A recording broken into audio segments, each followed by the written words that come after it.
मैं assistant professor निकल सुता कॉलेज। आज आपकी ऑनलाइन क्लासेस में आपका स्वागत है और आज मैं आपके सामने जूलॉजी के एक नए टॉपिक के साथ फिर से उपस्थित हुई हूँ और आपसे उम्मीद करती हूँ कि आपको ये टॉपिक समझ में आएगा। तो चलिए शुरू करते हैं। सबसे आज का मेरा टॉपिक है BSc BEd first sem subject zoology और टॉपिक का नाम है साइकोन। साइकोन जिसे सामान्यतः स्पंज कहा जाता है। इससे पहले भी आपने पहले की कक्षा में पढ़ा होगा साइकोन के बारे में। साइकोन जो कि एक समुद्री जंतु है, समुद्री बहुकोषीय जंतु है, जो कि समुद्री बहुकोषीय जंतु है, जो कि ज़्यादातर समुद्र के उथले और छिछले स्थानों में पाया जाता है। इसे स्पंज के नाम से भी जाना जाता है क्योंकि और इसे ऑस्टियस के नाम से भी जाना जाता है क्योंकि इसकी बॉडी पर अनेक पोर्स पाए जाते हैं, जैसे कि आप स्ट्रक्चर देख रहे हैं। लेकिन सबसे पहले हम इसकी सिस्टमैटिक पोजीशन देख लेते हैं। सिस्टमैटिक पोजीशन में स्पंज जो है phylum Porifera, class Calcarea, order Heterocoela तथा जीनस स्पंज या जीनस पाइपम का साइकोन सदस्य है।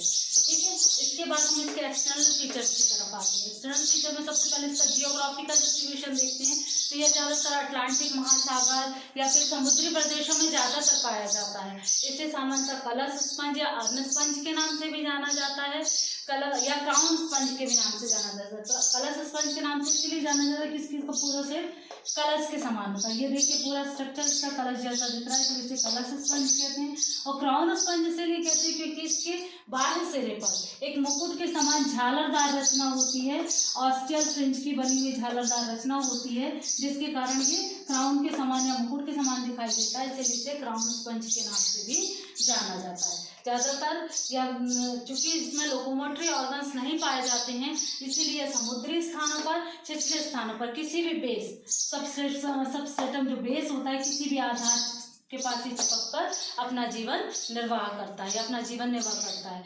अब हम इसके एक्सटर्नल फीचर्स की तरफ चलते हैं। तो एक्सटर्नल फीचर्स में जो साइकोन होते हैं वो पूरे स्टिक्योस उनकी रचना होती है, जिनकी बॉडी के सबसे ऊपरी सतह पर ऑस्कुलर फ्रिंज पाए जाते हैं। ऑस्कुलम पाया जाता है, एक छिद्र, बड़ा छिद्र पाया जाता है जिसे ऑस्कुलम कहते हैं। पूरी बॉडी पर स्टिक्योस होते हैं और बहुत सारे छोटे छोटे छिद्र पाए जाते हैं जिन्हें ऑस्टिया कहते हैं। अगर हम इसके एक्सटर्नल स्ट्रक्चर में ऑस्कुलर फ्रिंज, ऑस्कुलम तथा डर्मल ऑस्टिया पाए जाते हैं। ऑस्कुलम सबसे पहले देखते हैं। ऑस्कुलम क्या कहते हैं? इसे हम या स्पंज की बॉडी में पाया जाने वाला सबसे बड़ा छिद्र होता है जिसे ऑस्कुलम के नाम से जाना जाता है। और यह ऑस्कुलम इसे एक्सकरेंट पोर भी कहते हैं और यह बहुत सारी कोशिकाओं का बना होता है। और यह स्पंजोसील जल की धारा जो कि स्पंज के अंदर आती है वह इस ऑस्कुलम के द्वारा शरीर से बाहर निकलती है। डर्मल ऑस्टिया एक साइकोन की सतह पर एक असंख्य बहुभुजी आकार की मल्टी सेलुलर जो होती है बहुभुजी आकार की रचना होती है जो एक दूसरे से गहरी खांचों द्वारा अलग होते हैं। ये देखिए एलएस स्ट्रक्चर में आपको दिखाई दे रहा है कि इस तरह की रचना होती है जो गहरी खांचों द्वारा एक दूसरे से अलग होती है। जो अनेक छोटे, इसमें भी अनेक छोटे छोटे छिद्र होते हैं जो ऑस्टिया या डर्मल पोर्स कहलाते हैं। ये छिद्र कैनाल सिस्टम के द्वारा अंत में बॉडी कैविटी के अंदर खुलते हैं या पैरागैस्ट्रिक कैविटी जिसे स्पंजोसील भी कहते हैं उसके अंदर खुलते हैं। ये पूरा एलएस स्ट्रक्चर आपको दिखाई दे रहा है। इसमें सबसे ऊपर ऑस्कुलर फ्रिंज एक झालरदार रचना होती है जिसे ऑस्कुलर फ्रिंज कहा जाता है। उसके अंदर एक बड़ा सा पोर होता है जिसे ऑस्कुलम कहा जाता है। डर्मल ऑस्टिया जो छोटे छोटे छिद्र होते हैं जो स्पंजोसील के अंदर की कैविटी में खुलते हैं जिसे डर्मल ऑस्टिया कहते हैं। इनकरेंट कैनाल ऐसी कैनाल्स होती हैं जो कि अंदर की तरफ खुलती हैं। प्रोसोपाइल एक बीच में पाई जाने वाली कैनाल्स होती है जो इनकरेंट कैनाल को रेडियल कैनाल में ओपन करती है। उसके बाद रेडियल कैनाल, फिर स्पंजोसील और पिनाइकुलर मॉस्टिट्यूज। इसके बाद हम इसकी इंटरनल स्ट्रक्चर की तरफ बढ़ेंगे। तो इंटरनल स्ट्रक्चर को भी हम एक डायग्राम के द्वारा समझ लेते हैं। इंटरनल स्ट्रक्चर के बारे में जान लेते हैं। स्पंज का इंटरनल स्ट्रक्चर बॉडी वॉल तथा कैनाल सिस्टम से बना होता है।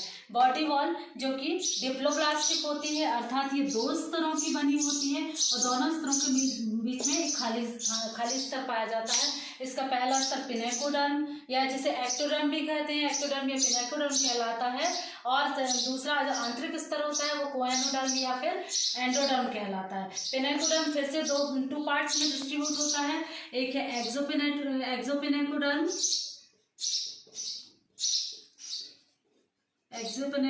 And second part are एंडोपिनेकोडर्म।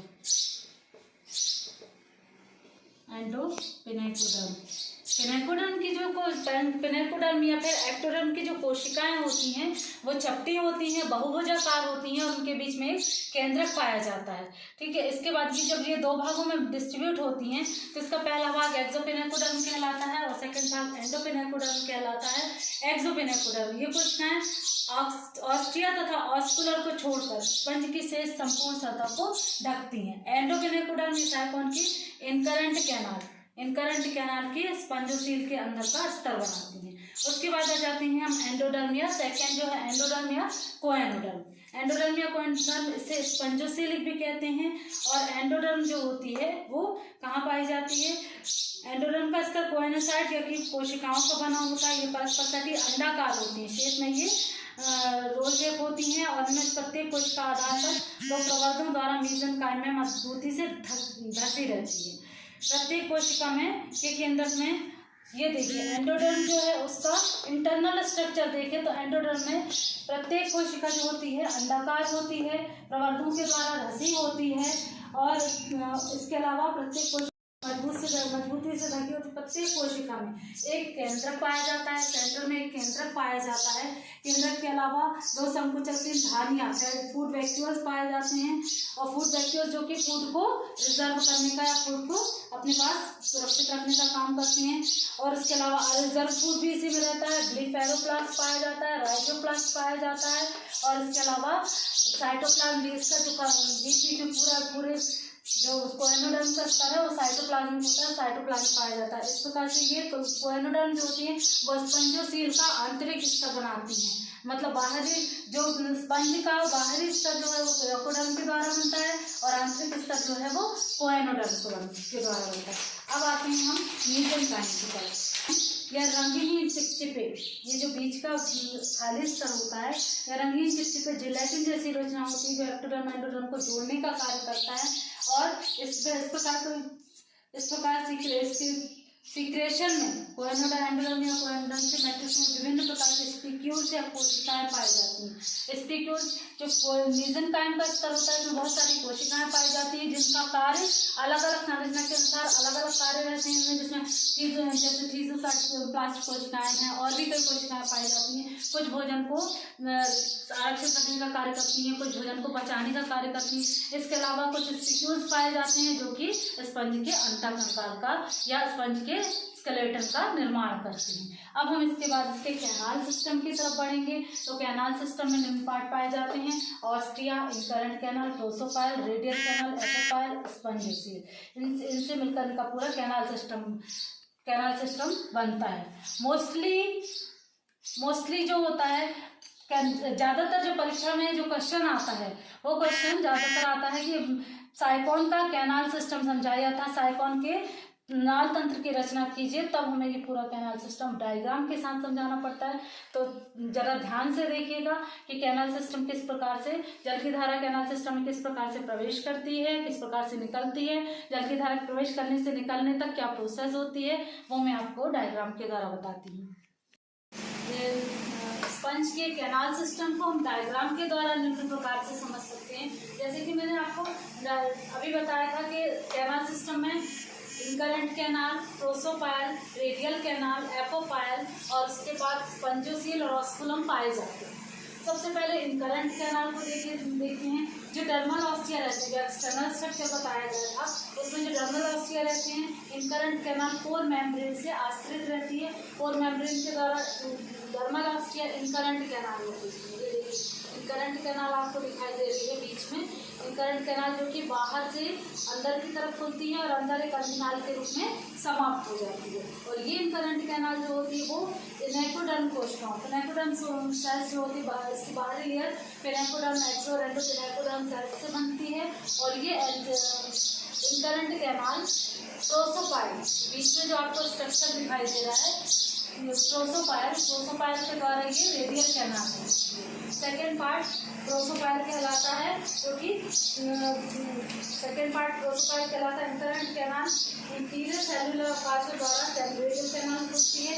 In spaces को प्रोसोपाइल कहते हैं। बीच में जो स्पेसेस दिखाई दे रहे हैं इन्हें हम प्रोसोपाइल कहते हैं। उसके बाद रेडियल कैनाल ये कैनाल इनकरेंट कैनाल, ये कैनाल बॉडी के इन्वेजिनेशन के फलस्वरूप बनती है और इसमें अंगुस्ताने के आकार के, मतलब जो कि हमारा जैसे हाथ के वो रहते हैं ग्लव्स रहते हैं, ग्लव्स के आकार का शेप होता है। और रेडियल कैनाल जो होती है वो इनकरेंट कैनाल से अल्टरनेट होती है। तो रेडियल कैनाल बाहर की तरफ से तो बंद होती है, लेकिन अंदर की तरफ से ये स्पॉन्जियोसिल या पैरागैस्ट्रिक कैविटी में खुलती है एपोपाइल के द्वारा। एपोपाइल के कहलाता है, एपोपाइल एक चित्र होता है जैसे कि जिसके द्वारा ये स्पॉन्जियोसिल कैविटी में खुलती है। एपोपाइल के बाद आते हैं स्पॉन्जियोसिल। स्पॉन्जियोसिल एक कैविटी होती है स्पॉन्जियोसिल में, जिसमें कि केंद्रीय गुहा होती है, सेंट्रल कैविटी होती है। स्पॉन्जियोसिल का स्तर कोइनोसाइट कोशिकाओं से बना होता है। एक बार मैं फिर से समझा देती हूँ आपको। इनकरेंट कैनाल ये टीएस सेक्शन देखने को मिलता है साइकोन के टीएस सेक्शन में। जल की धारा ये इनकरेंट कैनाल है, जो कि अंदर से बाहर की तरफ खुलती है। ऑस्टिया जो डर्मल छिद्र होती है, जिन्हें ऑस्टिया कहते हैं, उनके ऊपर पोर मेम्ब्रेन होती है। पोर मेम्ब्रेन जब खुलती है तो ये इनकरेंट कैनाल होती है, जो बाहर से अंदर तक खुलती है, अंदर अधनाल के रूप में समाप्त हो जाती है। इसके दो पेनेकुलर कोशिकाओं की बनी होती है। और ये आपकी इनकरेंट कैनाल जो होती है वो ये प्रोसोपाइल जो आपको दिखाई दे रहे हैं, प्रोसोपाइल के द्वारा ये इनकरेंट कैनाल कहाँ खुलती है, रेडियल कैनाल में खुलती है। रेडियल कैनाल जो कि बाहर से तो बंद होती है और अंदर की तरफ ये स्पॉन्जियोसिल कैविटी में खुलती है। रेडियल कैनाल जो इनकरेंट कैनाल की अल्टरनेट होती है, अंगुस्ताने के आकार की, मतलब रफ शेप होता है इनका। उसके बाद यहाँ से ये रेडियल कैनाल जो होती है एपोपाइल के द्वारा स्पॉन्जियोसिल में, स्पॉन्जियोसिल एक प्रकार की सेंट्रल कैविटी होती है जिसका पूरी कोइनोडर्म सेल से लेयर्ड रहती है। ठीक है, इसे हम अगर एलएस सेक्शन से देखें तो एलएस सेक्शन में आप ये देख रहे हैं कि एलएस सेक्शन में सबसे नीचे सबसे ऊपर की तरफ ये पेनेकोसाइट्स कोशिकाओं का स्तर होता है। पेनेकोसाइट्स कोशिकाओं से ही प्रोसोपाइल के द्वारा ये रेडियल कैनाल में खुल रही है। रेडियल कैनाल जो कि इनकरेंट कैनाल की अल्टरनेट होती है। और ये एपोपाइल के द्वारा रेडियल कैनाल जो होती है एपोपाइल के द्वारा स्पॉन्जियोसिल में खुलती है। और इसमें चपटी जो कोशिकाएं वो पेनेकोडर्म की कोशिकाएं होती हैं, और जो गोल कोशिकाएं दिखाई दे रही है वो कोइनोडर्म या कोइनोडर्म से कोइनोसाइट से आश्रित कोशिकाएं होती हैं। कोइनोडर्म का स्तर स्पॉन्जियोसिल बनाता है। इस प्रकार के पूरे कैनाल सिस्टम सबसे पहले अगर हम कैनाल सिस्टम में जल की धारा का भाग देखें तो जल किस प्रकार से आता है। बाह्य डर्मल ऑस्टिया से जल इनकरेंट कैनाल में पहुंचता है। इनकरेंट कैनाल से प्रोसोपाइल के द्वारा रेडियल कैनाल में पहुंचता है। रेडियल कैनाल से एपोपाइल के द्वारा ये स्पॉन्जियोसिल कैविटी में पहुंचता है। स्पॉन्जियोसिल कैविटी में इस जल में जितने भी प्लैंक्टॉन्स या बैक्टीरिया आते हैं उनका पोषण या रिजर्वेशन होता है। उसके बाद ये स्पॉन्जियोसिल के द्वारा ये जल जो होता है वो ऑस्कुलम, जैसे कि मैंने शुरू में बताया था, ऑस्कुलम के द्वारा ऑस्कुलर फ्रिंज के द्वारा बाहर कर दिया जाता है। इसे हम इस डायग्राम से भी समझ सकते हैं कि जल की धारा का प्रवेश मार्ग, मतलब सबसे पहले जल की धारा कहाँ प्रवेश कर रही है, डर्मल ऑस्टिया के द्वारा इनकरेंट कैनाल में प्रवेश कर रही है। इनकरेंट कैनाल के बाद भी प्रोसोपाइल के द्वारा रेडियल कैनाल में आती है। रेडियल कैनाल के बाद एपोपाइल द्वारा स्पंज गुहा के बाद ऑस्कुलम के द्वारा ये जल की धारा का बाहर निकास हो जाता है। इस प्रकार से कैनाल सिस्टम स्पंज का चलता रहता है। अब कैनाल सिस्टम के बाद हम कैनाल सिस्टम का महत्व देखेंगे कि आखिर ये क्यों महत्वपूर्ण होते हैं। क्योंकि स्पंज जो है वही सॉलिटरी या कॉलोनियल प्राणी है और ये मूव नहीं करता है, इसलिए एक स्थान पर रहता है। तो ये अपनी श्वसन क्रिया कैसे करता है कि जब जल की धारा इसमें प्रवेश करती है तो जल में जो ऑक्सीजन होती है, ऑक्सीजन को ये जल में घुली ऑक्सीजन को लेकर अपना श्वसन क्रिया करता है। उसके बाद हम आते हैं इसके पाचन की तरफ, पोषण की तरफ। तो साइकान का भोजन क्या होता है, फिल्टर फीडर प्राणी होता है ये, जिससे इसके भोजन या तो छोटे छोटे बैक्टीरिया या प्लैंक्टॉन्स होते हैं। तो जैसे ही जल की धारा आती है तो जल की धारा के साथ ये बैक्टीरिया पहुँचते हैं इनकरेंट कैनाल में। इनकरेंट कैनाल से ये बैक्टीरिया पहुँचा दिए जाते हैं एक्सकरेंट प्रोसोपाइल के द्वारा रेडियल कैनाल में पहुँचा दिया जाता है। रेडियल कैनाल से एपोपाइल के द्वारा जब ये स्पंजियोसिल कैविटी पहुँचाए जाते हैं तो स्पंजियोसिल कैविटी का पूरा स्तर जो है वो कोएनोडर्म कोशिकाओं से आश्रित होता है। जैसे कि मैंने पहले भी बताया है कि कोएनोडर्म सेल में फ्लैजिलम होता है। फ्लैजिलम जो कि नीचे कॉलर सेल्स की 20 से 30 कोशिकाओं से आश्रित होता है। ये फ्लैजिलम कॉलर सेल्स जो होती हैं, जो बैक्टीरिया को, जो कि अमीबोसाइट सेल्स होती हैं, तो अमीबोसाइट एक स्यूडोपोडिया की तरह कार्य करती है। मतलब जैसे अमीबा में स्यूडोपोडिया प्रचलन करते हैं, उसी तरह से ये भी फूड बैक्टीरियाज को फूड को स्यूडोपोडिया से अपने बॉडी के अंदर कर लेती है। फिर उसका आंशिक रूप से पाचन होता है। आंशिक रूप से पाचन होने के बाद से बचा हुआ पाचन, उसके बाद ये कहाँ पहुँचा देती हैं, बचे हुए भोजन को पहुँचा देती हैं आगे की तरफ।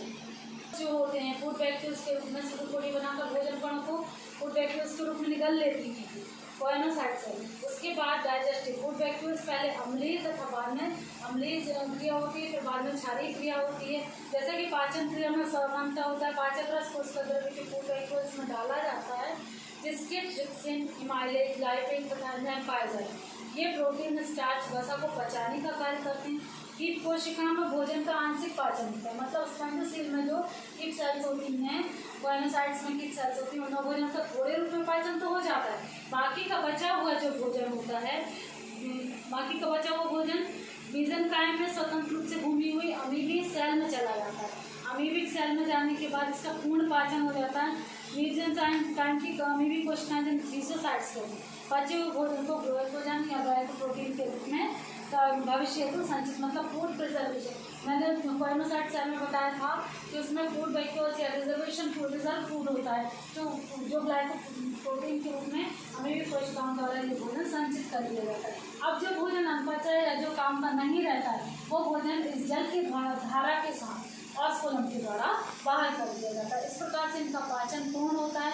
अब आते हैं उत्सर्जन की तरफ। उत्सर्जन जैसे कि मैं बता चुकी हूँ, भोजन का बिना बचा हुआ भाग अमीबिक कोशिकाओं द्वारा शरीर के बाहर जाने वाली जलधारा में डाल दिया जाता है। इस जलधारा के साथ इस प्रकार ये जो जितना भी उत्सर्जी पदार्थ है वो बाहर चला जाता है। इस प्रकार से स्पंज की पूरी बॉडी में ऑस्टिया जो होते हैं वो माउथ का कार्य करते हैं और ऑस्कुलम एनस का कार्य करता है। इसमें बहुत सारे माउथ या बहुत सारे ऑस्ट्रिया पाए जाते हैं, लेकिन एनस केवल एक ही पाया जाता है। ठीक है, आज मैंने आपको स्पंज और उसके कैनाल सिस्टम की जानकारी दी, जो कि बहुत ही महत्वपूर्ण जानकारी थी, क्योंकि ये बीएससी बेड फर्स्ट सेम की फर्स्ट का सबसे इम्पोर्टेंट चैप्टर है। और मैं उम्मीद करती हूँ कि आपको ये समझ में आया होगा। आप इसे ध्यान से पढ़ें। नेक्स्ट डे मैं अगले टॉपिक के साथ फिर उपस्थित।